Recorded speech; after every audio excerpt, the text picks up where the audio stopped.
ਤੇ ਹੁਣ ਇੱਕ ਵਾਰੀ ਦੀ ਮੈਂ ਤੁਹਾਨੂੰ ਗੱਲ ਦੱਸਦਾ, ਬਹੁਤ ਮਾਈਨਰ ਜੀ ਗੱਲ ਹੈ ਕਿ ਇੱਕ ਨਾ ਸਾਡੇ ਡਾਇਬਟੀਜ਼ ਦਾ ਇੱਕ ਪਾਊਡਰ ਬਣਦਾ ਹੈ। ਅੱਛਾ ਜੀ। ਮੈਂ ਤੁਹਾਨੂੰ ਮਲੇਰਕੋਟਲੇ ਲਿੰਕਡ ਗੱਲ ਦੱਸਦਾ।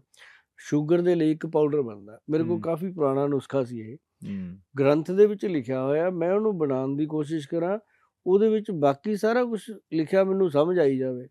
ਇੱਕ ਉਹਦੇ 'ਚ ਲਿਖਿਆ ਵਿਨੋਲਾ ਕੀ ਬਿੰਗੀ। ਅੱਛਾ। ਹੁਣ ਮੈਂ ਉਹੀ ਤੁਹਾਡੇ ਵਾਲੀ ਗੱਲ ਵੀ, ਇੱਕ ਵੈਦ ਸਾਰਾ ਨੁਸਖਾ ਦੱਸ ਦਿੰਦਾ, ਐਂਡ ਤੇ ਇੱਕ ਪੰਗਾ ਪਾ ਜਾਂਦਾ। ਉਹ ਵਿੱਚ ਬਾਹੂਬਲੀ ਨਿੰਦਰਾ ਕੋਤਰੀ ਉਹ ਕਹਿੰਦੇ ਕਿ ਸਮਝ ਹੀ ਆਉਂਦਾ ਇਹਨੇ ਗਾਲਾਂ ਕੱਢੀਆਂ। ਉਹ ਵਿਨੋਲੇ ਕੀ ਬਿੰਗੀ ਬਹੁਤ ਜੀ, ਮੈਂ ਜਿੰਨੇ ਕੁ ਮੇਰੇ ਲਿੰਕ ਸੀ ਪੰਸਾਰੀ ਪੰਸੂਰੀ ਸਭ ਨੂੰ ਪੁੱਛ ਕੇ ਦੇਖ ਲਿਆ, ਕਿਸ ਦੇ ਪੱਲੇ ਨਹੀਂ ਪਈ।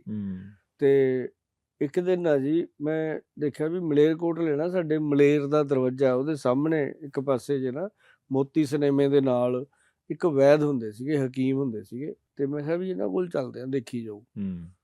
ਅਸੀਂ ਮੈਂ ਚਲਿਆ ਗਿਆ, ਮੈਨੂੰ ਜਾਣਦੇ ਨਹੀਂ ਸੀ, ਮੈਂ ਉਹਨਾਂ ਨੂੰ ਜਾਣਦਾ ਸੀ, ਉਹ ਮੈਨੂੰ ਥੋੜ੍ਹੀ ਜਾਣਦੇ ਸੀ। ਤੇ ਮੈਂ ਗਿਆ ਤੇ ਜਾ ਕੇ ਬੈਠਾ ਰਿਹਾ, ਕਹਿੰਦੇ ਹਾਂ ਬਈ। ਮੈਂ ਕਿਹਾ ਜੀ ਇੱਕ ਨਾ ਗੱਲ ਪੁੱਛਣੀ ਸੀ, ਸ਼ਾਇਦ ਤੁਹਾਨੂੰ ਪਤਾ ਹੋਵੇ, ਮੈਨੂੰ ਐਂ ਲੱਗਦਾ ਵੀ ਉਰਦੂ ਦਾ ਸ਼ਬਦ ਹੈ ਕੋਈ ਇਹ, ਕਿਉਂਕਿ ਉਹ ਮੌਲਵੀ ਸੀਗੇ। ਮੈਂ ਕਿਹਾ ਜੀ ਮੈਨੂੰ ਐਂ ਲੱਗਦਾ ਜਿਵੇਂ ਉਰਦੂ ਜੇ ਦਾ ਸ਼ਬਦ ਹੈ, ਮੇਰੇ ਸਮਝ ਨਹੀਂ ਆ ਰਿਹਾ। ਕਹਿੰਦਾ ਦੱਸ ਕੀ ਹੈ। ਮੈਂ ਕਿਹਾ ਜੀ ਇਹ ਵਿਨੋਲਾ ਕੀ ਬਿੰਗੀ। ਮੈਨੂੰ ਦੇਖ ਕੇ ਹੱਸ ਪਏ। ਕਹਿੰਦੇ ਕੌਣ ਆ ਤੂੰ? ਮੈਂ ਕਿਹਾ ਜੀ ਮੈਂ ਫਲਾਣੇ ਪਰਿਵਾਰ ਚ ਆ। ਅੱਛਾ ਅੱਛਾ ਅੱਛਾ, ਉਹ ਤਾਂ ਸਾਰੇ ਆਪਣੇ ਕੋਲੇ ਕਹਿੰਦਾ ਆਉਂਦੇ ਨੇ, ਹੈਨਾ। ਤੇ ਕਹਿੰਦਾ ਪੁੱਤਰ ਇਹ ਨਾ ਬੜੇਵੇਂ ਹੁੰਦੇ ਆ।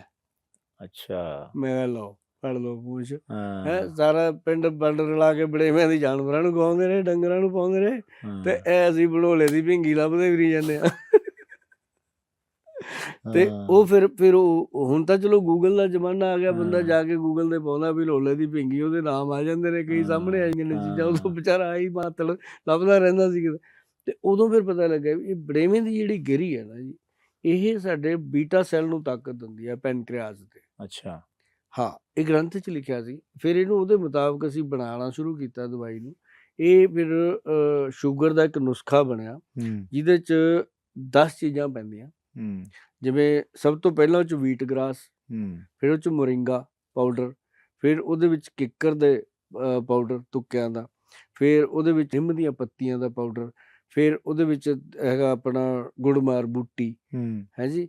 ਤੇ ਇਸ ਤਰ੍ਹਾਂ ਕਰਕੇ ਇਹ 10 ਜੜੀ ਬੂਟੀਆਂ ਪਾ ਕੇ ਇੱਕ ਉਹਦੇ ਵਿੱਚ ਪੈਂਦੀ ਹੈ ਵਿਨੋਲੇ ਦੀ ਬਿੰਗੀ, ਜਿਹਨੂੰ ਅਸੀਂ ਬੜੇਵੇਂ ਦੀ ਗਿਰੀ ਕਹਿੰਦੇ ਹਾਂ।